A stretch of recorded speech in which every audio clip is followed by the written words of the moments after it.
When assigning work in Google Classroom, you want to make sure you are assigning a Google file. Otherwise, students won't be able to type on the file. However, if you're assigning a material or an assignment that is view only, you can use whatever type of file you'd like to use.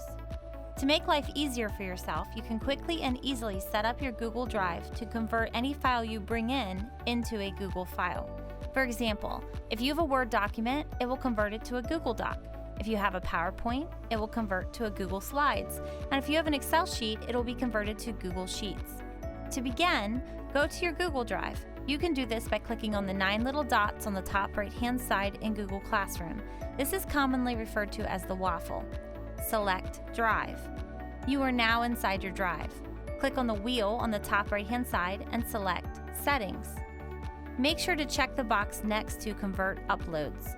This will convert any files you bring into your drive into a Google file. When finished, click on Done. Now let's look at how to organize our Google Drive.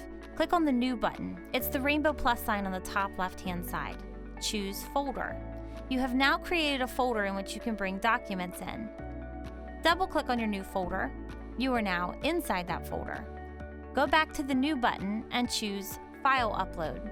I'm going to select a Word document. Watch how my Google Drive now converts it to a Google Doc. You can tell that it's a Google Doc by the Google Doc symbol here. If I wanted to assign this to my students, I would go to Create, Assignment, and attach my Google Doc from my Google Drive. Because it is a Google Doc, students can automatically type on it right away and it makes a copy for them.